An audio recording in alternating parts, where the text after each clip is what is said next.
Hi, this is Joe again with another review. For the sake of this video, we're going to be discussing the 1983 film Scarface. It's by Al Pacino, Michelle Pfeiffer, and Robert Loggia. Whereas this film is one of Al Pacino's three roles he's famous for, the other two, of course, being the Godfather films and Scent of a Woman. So, fortunately, even though Al Pacino has had a career for about 50 years, or almost 50 years, he's only known for three films, and this is one of them. And of course, this movie was, I felt, way too long. Because it's almost a 3-hour movie, but like 2 hours and 50 minutes or thereabouts. And it's like about maybe a half hour, at least a half hour too long. Maybe even 45 minutes too long. Because this movie is about Al Pacino playing a Cuban refugee named Tony Montana, who comes to the United States after when Castro kicked out everybody from the jails and sent all of his criminals to the United States.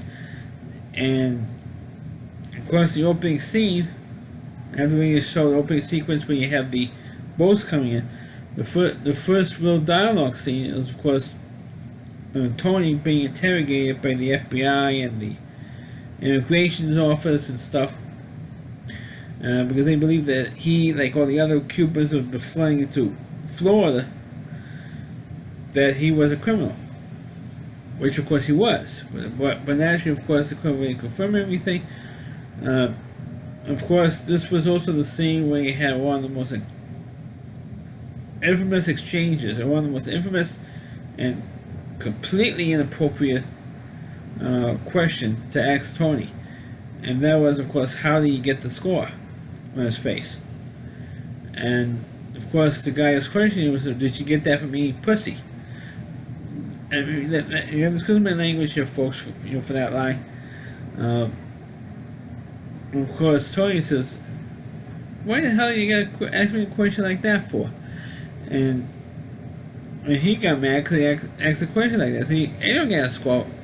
I didn't get a score for doing that. I got a score for I got into a fight when I was a kid, and the guy he was having a fight with threw a knife on me. It was just what actually happened to the real Scarface, Al Capone, because that's what happened to him. Got into a bar fight, and the guy drew a knife and cut his face. So Al Pacino's characters committed the same thing, even though nobody in that movie called him Scarface. For the whole movie. And they actually really get the score, and after that, that's when they dropped all references of calling Tony Montana, Scarface. They never really call him Scarface for the rest of the film, and the movie is called Scarface. So, which is really. It's really silly and it's really crazy that they did that. But that's it. So what happened was that Tony decides to at first work as a drug courier for this local drug dealer, and then eventually he rose in the organization, which was run by Robert Loggia's character. Of course, strange for playing Mancuso FBI on television, and of course, one of the last most famous for being in Independence Day, and he played the general in Independence Day. For those of you who don't know who he is, and he eventually rose to the point where Al Pacino does, major spoiler, does kill Robert Loggia in the scene, because there was a sequence when the local DEA agents was asking Tony to turn on Robert Loggia's character, and Tony finds out that it was Robert Loggia's character who snitched on the DEA, or sicked the DEA on Tony. So Tony found out about it, and Robert Loggia admitted it, and he kills him, kills his number one guy, Robert Loggia's number one guy, and then he took over the whole organization, and he got like this huge house. He also ended up Tony ended up marrying Robert Loggia's girl, who was played by Michelle Pfeiffer. And of course, Michelle Pfeiffer was drop dead gorgeous in this movie. I mean, you just have to look at her on screen, and you know, any guy who watches this movie naturally is going to get excited because of seeing Michelle Pfeiffer in this film, because she was gorgeous. She was wearing all these low-cut dresses in front and backless, backless dresses in the back. It really shows off her figure, her legs, everything else. And I think this was actually Michelle Pfeiffer's actually the second film, because her first role was, of course, being in the god-awful Grease 2 movie. The less said about that film, the better. That was her first movie role, and I believe this was the second one. And she played the girl, and she was like a drugged out girl. I mean, she was always sniffing on cocaine through the whole movie. And Tony eventually got hooked on cocaine as well, but not at first. But eventually he was sniffing cocaine, and there was a couple of scenes in there where he sticks his head in a big pile of cocaine. You see the cocaine on his nose. It was really messed up stuff. And of course, the big moment, of course, through the film is that he was in cahoots with this guy, I believe in Argentina, this huge drug dealer in Argentina, and he got in cahoots with him, and this guy named Solo told Tony to go wreck this guy in New York. I think this guy was an ambassador to the UN or something, and from Argentina, and tells Tony to go whack this guy. So what they did was they put a bomb expert, put a bomb underneath the car, and he had, the detonator in his hand, and they were following this guy, and he told them exactly where to kill the guy in front of the UN. So they're telling this guy, and they do get to the UN, the actual front of the UN building in New York City, and Tony finds out that he just wanted to kill the guy by himself, and maybe his driver. If he's in the car alone with just himself and the driver, he said he would do it. But he had the car, but this ambassador guy had his wife and his 2 kids in the car. And Tony said, he had the morals to say, look, I'm not going to kill this guy. And the bomb expert guy in the car says, look, Tony, you were ordered to kill this guy. He said, look, I don't care. I'm not going to kill his wife and 2 kids. I'm not going to do it. And the guy says, I don't care if his wife, I don't care who's in the car with him, I'm going to kill him.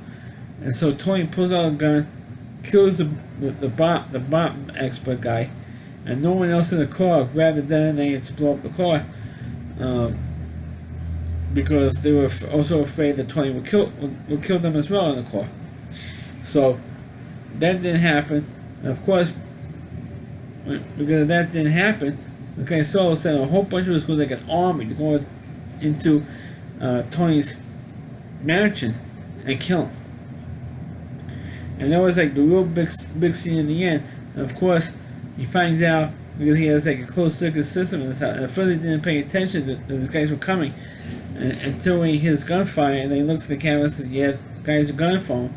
So he gets like this big, huge, giant gun, and he's in the the office / bedroom, and he has it all completely locked down, and he says, of course, the famous line, "Say hello to my little friend," and then he shoots the gun shoots these guys through the door, blows up the door to about 1 billion pieces, and then at first you think, okay, he's going to get out of this, but you know that eventually Tony was going to get whacked.